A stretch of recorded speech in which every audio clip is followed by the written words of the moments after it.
भगवद गीता अध्याय 2 श्लोक 41 से 50 तक।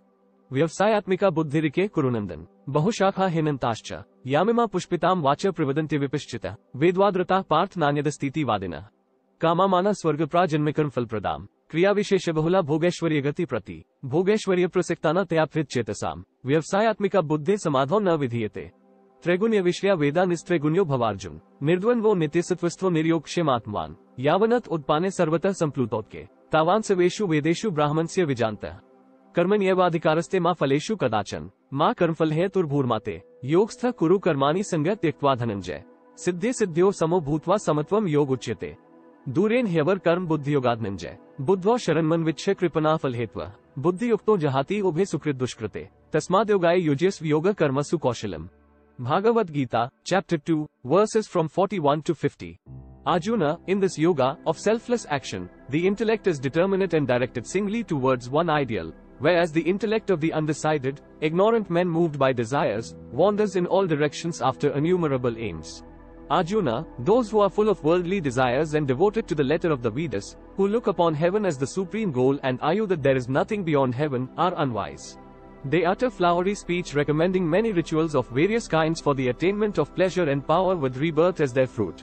Those whose minds are carried away by such words, and who are deeply attached to pleasures and worldly power, cannot attain the determinate intellect concentrated on God.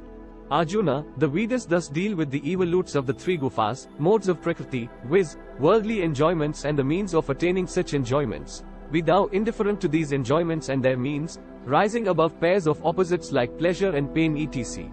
Established in the eternal existence, God, absolutely unconcerned about the fulfillment of wants and the preservation of what has been already attained, you be self-controlled.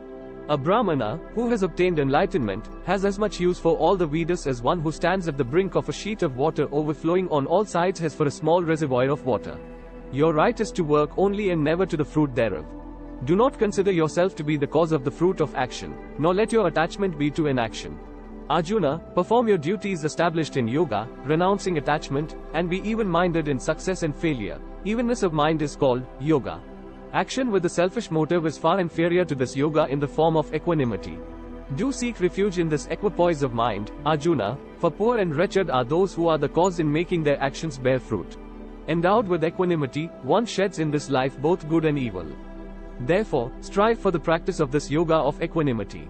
Skill in action lies in the practice of this yoga. हे अर्जुन, इस कर्मयोग में निश्चयात्मिका बुद्धि एक ही होती है, किंतु अस्थिर विचार वाले विवेकहीन सकौम मनुष्यों की बुद्धियां निश्चय ही बहुत भेदों वाली और अनंत होती है। हे अर्जुन, जो भोगों में तन्मय हो रहे हैं, जो कर्म फल के प्रशंसक वेद वाक्यों में ही प्रीति रखते हैं, जिनकी बुद्धि में स्वर्ग ही परम प्राप्य वस्तु है और जो स्वर्ग से बढ़कर दूसरी कोई वस्तु ही नहीं है ऐसा कहने वाले हैं, वे अविवेकीजन इस प्रकार की जिस पुष्पित अर्थात दिखाव शोभायुक्त वाणी को कहा करते हैं जो कि जन्मरूप कर्मफल देने वाली एवं भोग तथा ऐश्वर्य की प्राप्ति के लिए नाना प्रकार की बहुत सी क्रियाओं का वर्णन करने वाली है, उस वाणी द्वारा जिनका चित्त हर लिया गया है, जो भोग और ऐश्वर्य में अत्यंत आसक्त है, उन पुरुषों की परमात्मा में निश्चयात्मिका बुद्धि नहीं होती।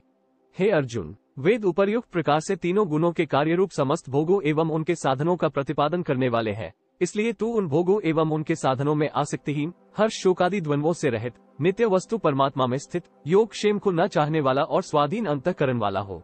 सब ओर से परिपूर्ण जलाशय के प्राप्त हो जाने पर छोटे जलाशय में मनुष्य का जितना प्रयोजन रहता है, ब्रह्म को तत्व से जानने वाले ब्राह्मण का समस्त वेदों में उतना ही प्रयोजन रह जाता है। तू बस कर्म कर, फल की चिंता मत कर। इसलिए तू कर्मों के फल के हेतु मत हो तथा तेरी कर्म न करने में भी आसक्ति न हो। हे धनंजय, तू आसक्ति को त्याग कर तथा सिद्धि और असिद्धि में समान बुद्धि वाला होकर योग में स्थित हुआ कर्तव्य कर्मों को कर, समत्व ही योग कहलाता है। इस समत्व रूप बुद्धि योग से सकौम कर्म अत्यंत ही निम्न श्रेणी का है। इसलिए हे धनंजय, तू संबुद्धि में ही रक्षा का उपाय ढूंढ अर्थात बुद्धि योग का ही आश्रय ग्रहण कर, क्योंकि फल के हेतु बनने वाले अत्यंत दीन है। संबुद्धि युक्त पुरुष पुण्य और पाप दोनों को इसी लोक में त्याग देता है अर्थात उनसे मुक्त हो जाता है। इससे तू समत्व रूप योग में लग जा। ये समत्व रूप योग ही कर्मों में कुशलता है अर्थात कर्म बंधन से छूटने का उपाय है। Thanks for watching, like, share and subscribe.